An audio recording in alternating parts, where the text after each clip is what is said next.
Quand je n'étais qu'une petite fille, quelqu'un a gâché ma vie. Et je ne l'ai jamais oublié jusqu'aujourd'hui. Jamais je n'ai pensé que je tomberais sur lui à l'âge adulte. Et que j'aurais la possibilité de me venger. Mais c'est exactement ce que j'ai fait. Avant de me plonger dans mon histoire, permettez-moi de me présenter un peu. Je m'appelle Emma et j'ai 25 ans. J'habite à San Francisco et même si j'ai eu une vie assez dure, je suis assez heureuse maintenant et j'ai le meilleur travail. Je suis chef de projet dans une super start-up de la Silicon Valley. Je travaille dur non seulement parce que j'aime mon travail, mais aussi parce que j'aime être le genre de fille indépendante. Beaucoup de mes amis me demandent pourquoi je ne trouve pas un mec riche pour s'occuper de moi. Et ça me rend folle.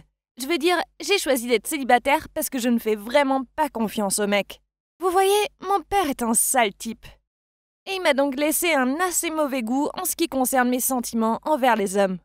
Quand j'avais à peine 5 ans, il nous a abandonnés, ma mère et moi, à Los Angeles pour aller vivre avec sa maîtresse. Même en parlant maintenant, je me sens en colère. Nous étions dévastés et nous l'avons supplié de rester, mais il nous a quittés. Après cela, les choses ont été horribles pour ma mère et moi. Mon père était le soutien de la famille et le PDG d'une entreprise, donc nous n'avions jamais eu à nous soucier de quoi que ce soit. Mais après son départ, ma mère a eu du mal à trouver un emploi. Et parfois, nous nous sommes même couchés affamés. Je me souviens que les gens avaient pitié de nous, et qu'un de nos voisins a commencé à laisser des colis de nourriture sur le pas de notre porte. C'était très gentil de leur part, mais aussi humiliant. Je détestais mon père pour nous avoir laissés dans ce pétrin, et je détestais encore plus sa maîtresse pour nous l'avoir volé. J'ai juré de ne jamais sortir avec quelqu'un, parce que je ne voulais pas me retrouver dans la situation de ma mère. Tout ce que je savais, c'est que les hommes font du mal aux femmes, et ça n'allait pas être mon histoire. Donc chaque fois que des hommes me demandaient de sortir avec eux, je refusais. Jusqu'à ce que quelque chose de fou se produise qui me fasse changer d'avis sur toute cette histoire de mec. Un jour, je me sentais vraiment mal, et comme je vivais seule, j'ai dû aller à l'épicerie pour me procurer de la nourriture. À mon retour, j'ai eu l'impression que j'allais m'évanouir. Avant même d'avoir franchi la porte, je me suis évanouie sous ma véranda.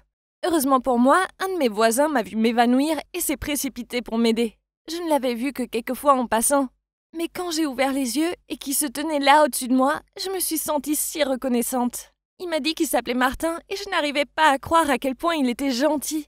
Il s'est occupé de moi jusqu'à ce que je sois complètement guérie. Il m'a préparé une soupe et s'est même assis à mon chevet et m'a essuyé le visage avec un chiffon froid pour m'aider à me débarrasser de ma fièvre. Plus il passait du temps à côté de moi, plus je commençais à penser que j'avais peut-être tort. Peut-être que tous les hommes n'étaient pas de mauvaises personnes comme mon père. Peut-être que Martin était l'un des bons. Je n'en suis pas fière. Mais j'ai peut-être fait semblant d'être encore malade, juste pour qu'il continue à venir me voir. Même après une semaine, il a ri et m'a dit « Ellie, ta fièvre est complètement partie. Est-ce que tu te sers de moi maintenant ?» Je pouvais sentir mon visage rougir et j'ai dit en plaisantant « Regarde-moi, j'ai toujours de la fièvre. » Je ne voulais vraiment pas que Martin arrête de me rendre visite. À part ma mère, personne n'avait jamais été aussi affectueux envers moi. Je ne cachais pas que j'avais des sentiments pour lui. Nous avons commencé à se voir plus souvent. Un jour, je travaillais super tard, et chaque fois que je rentrais à la maison, il m'invitait à dîner. Et un soir, avait installé des bougies et de la musique romantique. Et les gars, c'est là que nous nous sommes embrassés pour la première fois. C'était si bon et je savais qu'il était inutile de me leurrer. Je l'aimais. Et il m'aimait aussi.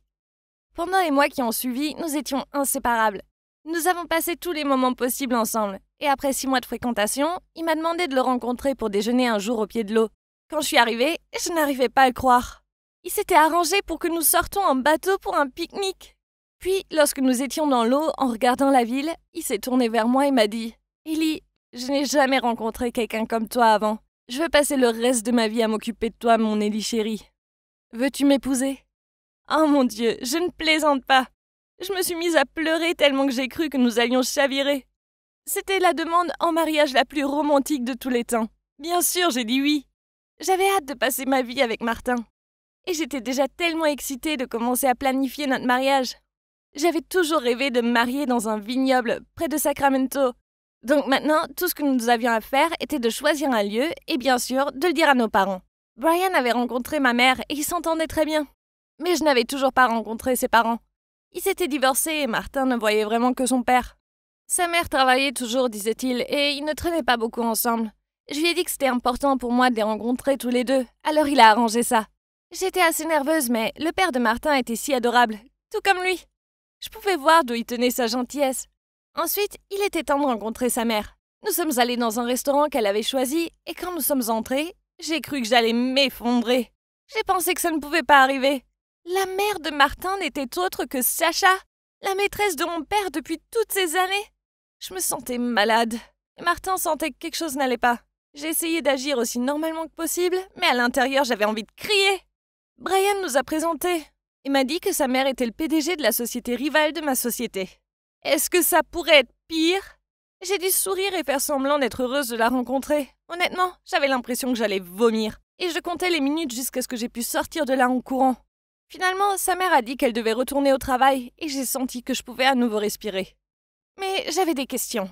Sur le chemin du retour, j'ai interrogé Martin sur la vie de sa mère. Et il m'a dit qu'elle avait divorcé de son père il y a 20 ans, alors qu'il n'avait que 7 ans. Elle avait emménagé avec un autre type, que je savais être mon père. Mais ils avaient rompu il y a longtemps, a-t-il dit, et elle avait constamment changé de petit ami jusqu'à présent. Je me suis tournée vers Martin et lui ai dit « Tu es d'accord avec ça? Si c'était ma mère, je ne voudrais pas qu'elle devienne une telle joueuse. » Mais Martin a juste dit « Je m'en fiche, tout ce qui compte, c'est qu'elle soit une bonne mère. Quant à sa vie privée, elle peut faire ce qu'elle veut, non ?» Je n'arrivais pas à y croire. Comment Martin a-t-il pu être si bon fils?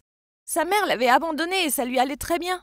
Je ne pardonnerai jamais à mon père et à sa maîtresse de nous avoir détruits, moi et la vie de ma mère. Et maintenant j'ai décidé qu'il était temps de me venger. Elle avait fait de mon enfance un enfer. Et maintenant, c'était à son tour de savoir ce que ça faisait. En planifiant le mariage, nous avons commencé à voir sa mère, Sacha, plus souvent. Et j'ai profité de ces occasions pour essayer de me rapprocher d'elle. Puis un jour, j'ai commencé à me plaindre de mon travail, même si je l'aimais bien. Et Sacha m'a dit « Pourquoi ne viens-tu pas travailler pour moi? Il y a un poste à pouvoir et tu serais parfaite pour ça. Je veux dire, tu as tellement d'expérience. » C'était exactement ce que je voulais. Maintenant, je pourrais ruiner sa société et ensuite regarder sa vie s'effondrer. Tout le monde était surpris que je quitte mon emploi pour travailler dans l'entreprise rivale, mais je n'avais même pas le temps de me soucier de ce qu'ils pensaient. Le premier jour dans mon nouveau travail, Sacha m'a présenté à tout le monde dans le département de conception de logiciels. Et c'est là que j'ai rencontré Samuel, le chef du département. Il était un peu plus âgé que moi, environ 30 ans, et il était bien connu dans la Silicon Valley pour être super intelligent. Le département était sur le point de lancer une nouvelle application qui allait épater les gens, et tout le monde était super excité à ce sujet. Tout au long de ma première journée là-bas, je n'ai pas pu m'empêcher de remarquer l'attention que Sacha portait à Samuel. C'était un peu dégoûtant à voir. Elle flirtait constamment avec lui, et tout ce que je pouvais penser était le fait qu'il était bien trop jeune pour elle. Au déjeuner, elle se comportait comme une écolière en disant « Samuel, je t'ai gardé une place ?» Je ne pouvais pas comprendre pourquoi Samuel l'aimait bien. Elle a continué à flirter avec lui pendant les semaines suivantes. Elle lui offrait toujours un café et elle ne le faisait pour personne d'autre.